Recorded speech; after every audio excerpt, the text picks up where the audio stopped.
Good afternoon. I'm Stacey Leska with the Los Angeles Times.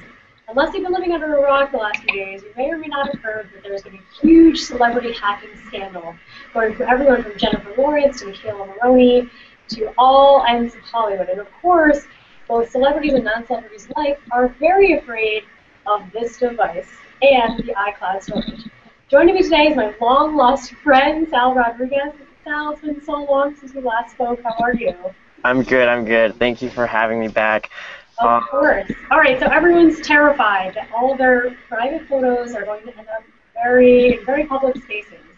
Is it true that this hacking scandal is due to iPhone's iCloud storage?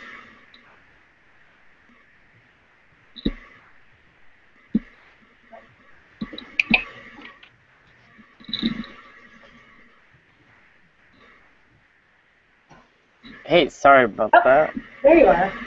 Can you guys hear me now? I can hear you now, yes. So is it true that this hacking scandal is due to iPhone's iCloud storage? Well, according to Apple, what had happened is that no one broke into iCloud. So what they're saying is that, no one really bashed in the windows and broke into Apple's system. But what is still the possibility is that the hacker may have just gotten the keys and walked in through the door using, Jennifer Lawrence's passwords or any of those other actors, actresses who were affected. So the actual system wasn't, compromised, but their accounts may have still, that still may have been where these photos came from. So that's why it's really important to take some of the steps that I listed in my piece this morning, because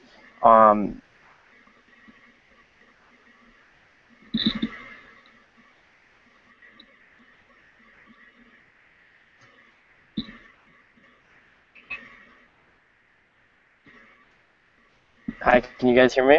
Yep, we can hear you now. Okay, sorry about that. Yeah, but like I was saying, when you're using a cloud service, part of the risk is that you're trusting someone else with your files.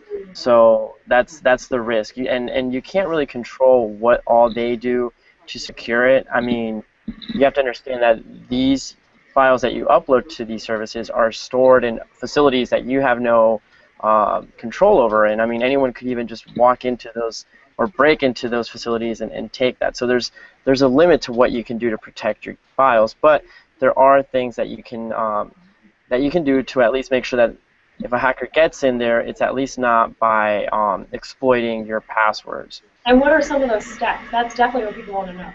Yeah, I mean, the very first thing that you should do, and this goes for basically any service that you have online, is have a password that is not easy to break. I mean, it shouldn't be like your mom's maiden name or your brother's birthday or anything like that. Have something that's really complex. Like if you have the numbers 1 through 9, you're basically going to for sure be hacked. So what I recommend is, use phrases in there that may be easy for you to remember, but won't be easy to break. So for example, we could take Los Angeles Times, but then you replace the O with a 0, the I with an E, the I with a 1, an E with a 3, add in lowercase and uppercase letters, throw in some symbols, like a %sign or a hashtag, and that complicates the thing a little bit further. And this is something that you should be doing for all your passwords. But then again, you don't want to have more than you don't want to use the same password for multiple things, especially when it comes to your most sensitive accounts. So if you have like a Tumblr account and you never used it, that's fine. Feel free to use that same password for your Reddit or something if there are things that you don't care about. But for your bank, for your Apple account, any of those services that really matter, you want to make sure that if someone somehow got a hold of one of your accounts, they couldn't go ahead and exploit all your accounts by using the same username and password. And that's why, these days, I've gotten reader emails saying, you guys tell us to come up with these really hard to remember passwords, but then you say don't write them down anywhere. And then that is a really, it's a really tricky thing.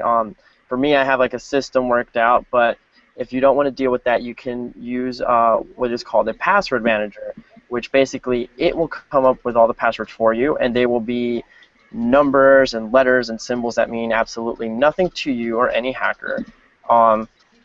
And it will store them all for you in one spot. That way, whenever you want to log in somewhere, you simply the browser extension or your app for that password manager, and it'll give you the password and let you in. So that makes it easier to have really good complex passwords for all your services, but you do put yourself at risk that even though there's only one password you have to take care of, you have to take care of it with your dear life, because if that was exposed, you could be in just as much trouble. And so that's why I also recommend enabling two-step verification. This is a feature that most online services have, and this goes beyond just using the cloud.